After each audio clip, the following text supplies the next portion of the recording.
नमः सिद्धेभ्यः। ओम नमः सिद्धेभ्यः। ओम नमः सिद्धेभ्यः। मंगलम भगवान वीरो मंगलम गोतिमोगणी मंगलम कुंदे कुंद्यार्यो जीन धर्मोस्तु मंगलम सर्व मांगल्य मांगल्यम सर्व कल्याण कारिकम प्रधानम सर्व धर्यमानाम जैनम जयतु शासीनम जैनम जयतु शासीनम जैनम जयतु शासीनम। बोले समीचीन धर्म की जय, बोले विश्व धर्म की जय, श्री मानव धर्म की जय, श्री वर्तमान जी शासन के महावीर भगवान की जय, श्री दीक्षित नीमगिरी नीमनगर के मूल श्री खजाराधे आदिनाथ भगवान की जय। त्रिकाल सहित विद्यमान तीर्थंकर भगवान अधर में विराजमान है। इनके चरण मेरा कोटि कोटि बंदन सहित नमोस्तु नमोस्तु नमोस्ते। बोले द्वादशांग जीन वाणी माता की जय। बोले आचार्य गुरुवरि स्वाधीन परम तपस्वी वनचरी परम तेषे शांति श्रमणी पंचवर्ष के जल के त्यागी सुसेनानी ज्ञान वृद्धि तपो वृद्धि वयो वृद्धि वात्सल्य मूर्ति आचार्य श्री स्वाधी नेमी सगर जी महाराज की जय। भव्य आत्माओं, आपको पुण्य और पाप के संबंध में कल बताने का प्रयास किया। आज मैं बताने जा रहा हूं आपको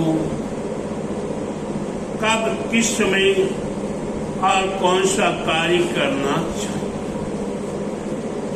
जिस कार्य के करने से आपको कम मेहनत कम परिश्रम और पुण्य फल अधिक प्राप्त हो।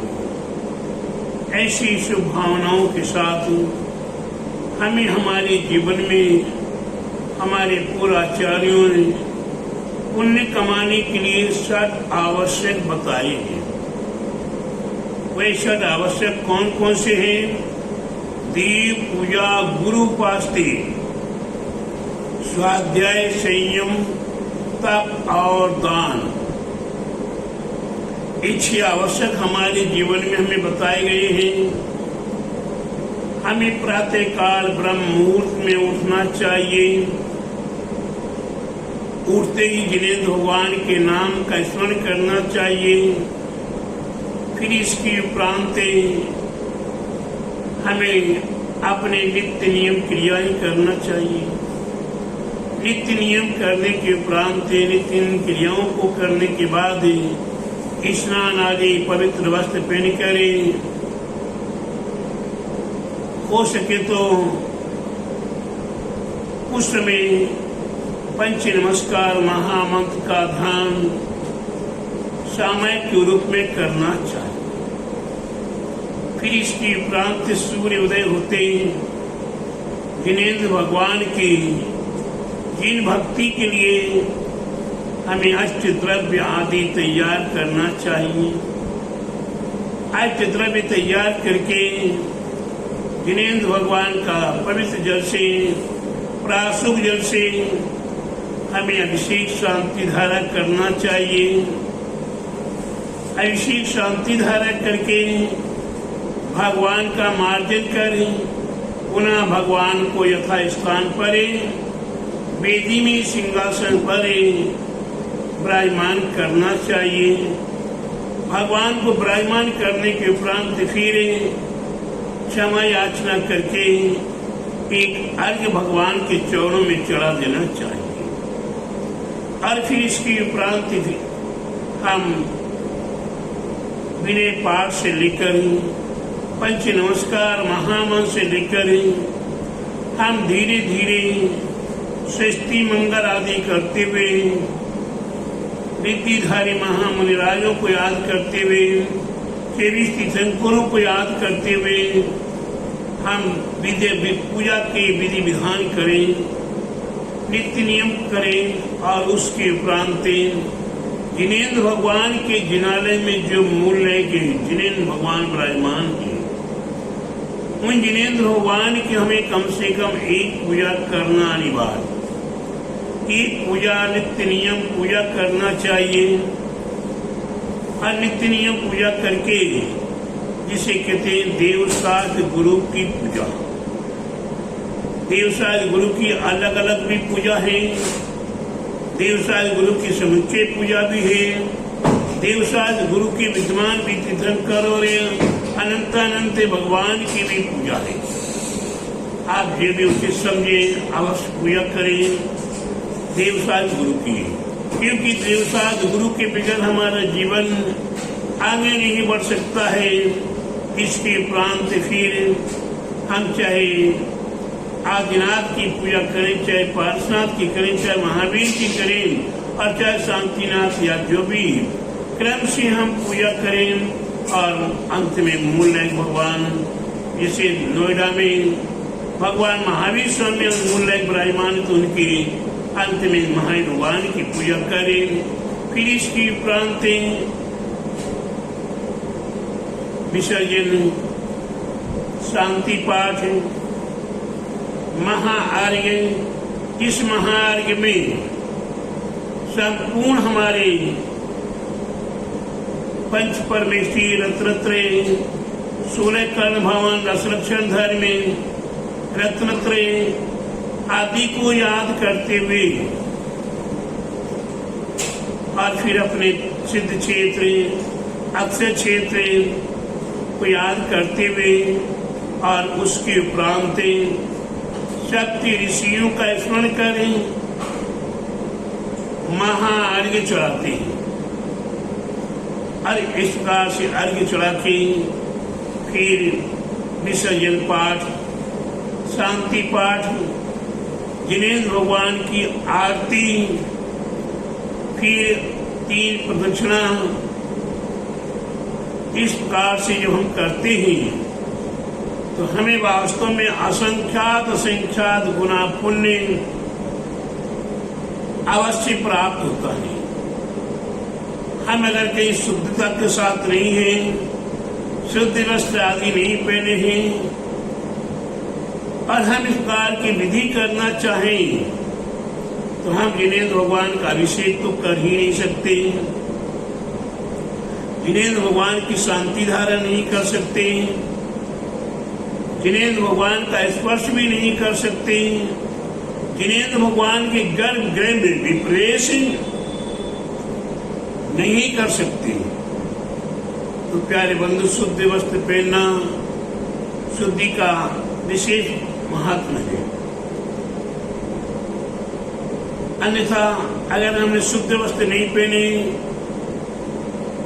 तो न जाने हमारे कपड़े कहाँ कहाँ से छुए हुए हैं, हम कहाँ कहाँ से किस किस से छू के आ रहे हैं, हम जूते चप्पल पहनकर आ रहे हैं, मोजे पहनकर आ रहे हैं। तो हमारी शुद्धि नहीं रहेगी तो हम जिनेन्द्र भगवान की अष्ट द्रव्य से पूजा, सिद्धि पवित्र द्रव्य से पूजा नहीं कर सकते। और इसके साथ ही साथ हम भव्यात्माओं के मन में विचार रहता है कि हम अपने जीवन को सार्थक करने के लिए, अपने जीवन में और भी असंख्यात गुना पुण्य प्राप्त करने के लिए विधान करें। कोई वक्तामर विधान, कोई शांति विधान, कोई नवग्रह विधान आदि आदि अनेकों विधान हैं। उन विधानों में से कोई भी विधान करें तो प्यारे बंधु, विधान जब ही होगा जब विधि होगी। बिगैर विधि के कोई भी कार्य में सफलता नहीं मिलती है। अब विधान करने के लिए आपको मंडप मारना पड़ेगा, मंडप की तैयारी करनी पड़ेगी और मंडप मारकर फिर उस पे बीचे बीचे श्री जी को या यंत्रराज को विराजमान किया जाता है। चारों कोनों पर 4 कलश विराजमान किए जाते हैं। जो कलश एक बार विराजमान कर दिया है वही जहाँ का तहाँ उठा के आए रख दिया, कल विराजमान कर लिया, रख दिया, फिर वापस दोबारा विराजमान कर लिया, वो कलश से कलश नहीं माना जाएगा, वो शुभ नहीं माना जाएगा। वही कलश आपने किसी के जन्म के विधान में काम में ले लिए, वही किसी के मरण में काम में ले लिए और किसी के परण में काम में ले लिए। और जब मर्जी आपकी हुई आपने उन कलशों को उठाया, विराजमान कर लिया, उठाया रख दिया, नहीं, वही विधि विधान के अनुसार शुद्ध पवित्र द्रव्यों के साथ उसे कलश में हल्दी हो, सुपारी हो, पीला सरसों हो, मूंग हो, खड़ी उड़द हो और उसके साथ ही साथ फिर उसमें 1.25 रुपया हो और ये खराब ना हो, ये द्रव्य खराब ना हो, इसलिए उसमें पंचरत्न भी डालते हैं, पारा भी डालते हैं और साथ ही साथ लौंग और कपूर भी मिला देते हैं, जिससे कि वो वस्तुएं सड़े नहीं, गले नहीं, उसमें जीव जंतु उत्पन्न न हो। क्यों? जहाँ जीव उत्पन्न होंगे वो कलश हम अपने घरों में, अपने प्रतिष्ठान में, अपनी फैक्ट्री में स्थापित करके सुरक्षित नहीं रख सकते। इसलिए प्यारे बंधु, पवित्र द्रव्यों के साथ कलश को तैयार करें। हम अपने स्वयं कलश से जो विधान करें वो अपने कलश स्वयं स्थापित करें और उसके उपरांत एक महामंगल कलश विराजमान करें, स्थापना ठोना विराजमान करें। अखंडित विधान जब तक चले तब तक अखंडित दीपक स्थापित करें और इसके उपरांत फिर 5 जोड़ा कम से कम हो। कहा गया है 5 पंच मिलके कीजिए काज, हारे जीते नहीं आवे लाज। 5 पंच मिलके ये भी कोई कार्य करेंगे उसमें न हार का विषय है न जीत का विषय है। हमने नहीं किया, 5 व्यक्तियों ने किया, पंचों ने किया। पंचों में समाज पूरी समावेश हो जाती है, पूरा परिवार समावेश हो जाता है। इसलिए प्यारे बंधुओं, ये शुद्ध पवित्र विधि के साथ आप देव पूजा, जिनेंद्र भगवान की पूजा भक्ति करें और जिनेंद्र भगवान की पूजा सच्ची द्रव्य से, सच्चे द्रव्य से, सच्ची पवित्र भावनाओं के साथ अगर आपने श्रद्धा भक्ति आस्था से भी पूजा पाठ विधान किया है तो प्यारे बंधु, एक नहीं अनेकों ऐसे फल हैं, ऐसे उल्लेख आगम में प्राप्त हैं कि जिनेंद्र भगवान की पूजा का कितना कितना बड़ा महात्म्य बताया है। जिनेंद्र भगवान की पूजा का फल, वह सेठ के पुत्र को सर्फ ने डस लिया, सेठ के पुत्र को सर्फ ने डस लिया। सेठानी ने सेठ जी को समाचार भेजा। सेठ जी कहाँ थे? उस समय पर मंदिर जी में थे। मंदिर जी में समाचार सेठानी ने 1, 2, 3, 4 बार भेजा, लेकिन सेठ जी तो जिनेंद्र भगवान की पूजा में तल्लीन थे। उन्हें अगल बगल की कोई आवाज नहीं सुनाई दे रही, अगल बगल का कुछ भी दृश्य नहीं दिख रहा। उन पर तो केवल मात्र भगवान और मैं, दोनों में एकता, दोनों में लीनता, दोनों में समन्वय, दोनों में संधि। धीरे धीरे जब सेठानी को समाचार भेजने पर सेठ जी नहीं पहुंचे तो सेठानी, आप जानते ही हैं, सेठानी शब्द ही खतरनाक है। सेठानी, से माने पति और ठानी माने लड़ाई। ये पति से लड़ाई करे वो सेठानी, अब वो उससे में आ जाती है, आग बुगड़ा हो जाती है, और गुस्से में आकर अपने पुत्र को कंधे पर लादती है, अल्लाह कर कहाँ पटक देती है। अब उसे ये पता नहीं है कहाँ लाए, हम मंदिर में लाए हैं कि कहाँ लाए। वे गुस्से में भरी हुई है, बड़बड़ा रही है, चिल्ला रही है, और अंत में सेठ जी के पास ये तुम्हारा पुत्र तुम जानो, तुम्हारा काम जाने, ऐसा बोलकर चली गई। फिर भी सेठ जी का मन चंचलित नहीं हुआ।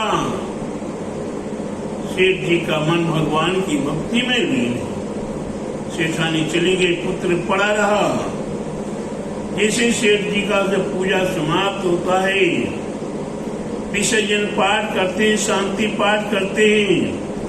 अशांति पाठ करते समय जो स्थापना में पुष्प आदि छेपन किए थे, लौंग आदि छेपन किए थे, वहां पर जलधार छोड़ते हैं और जलधार को जल को लेकर अपने माथे पर भी लगाते हैं और उठाकर देते हैं पुत्र के ऊपर भी छिड़क देते हैं। जिसी वह जल छिड़का, वे पुत्र निर्विष होकर ऐसा उठ के खड़ा होता जैसे कि निद्रा से ही उठ रहा। प्यारे बंधु, ये श्रद्धा, आस्था, भक्ति और पूजा का फल है। अगर आप पूजा करें तो प्यारे बंधु, संक्षिप्त विधि मैंने बताने का प्रयास किया है। इस पवित्र विधि के साथ आप पूजा पाठ विधान अनुष्ठान करें, आपका जीवन सार्थक हो, आपका जीवन पुण्यमय हो और आपके जीवन में असंख्यात गुना पुण्य फल प्राप्त हो। ये सब विधि विधान प्रातः काल में ही करने का उल्लेख हमारे पूर्वाचार्यों ने बताया है। इसलिए विधि विधान से हम सुबह प्रातः काल में सूर्योदय से पहले उठे और फिर सारी विधि करते हुए हम असंख्यात गुने पुण्य को प्राप्त करें, अपने जीवन को सार्थक करें। यही मेरा आप सभी भव्य आत्माओं के लिए मंगल आशीर्वाद है। बोले दादसांग जिनवाणी माता की जय, बोले विदेशित के विद्वान नीति शंकर भगवान की जय, बोले आचार्य गुरु परम तपस्वी पंचरी पनंति श्री संत श्रमणी पंचवर्ष के जीव के त्यागी सुसेनानी ज्ञान वृद्धि तपो वृद्धि वयो वृद्धि पाशल्य मूर्ति आचार्य श्री स्वाति देवी सगर जी महाराज की जय।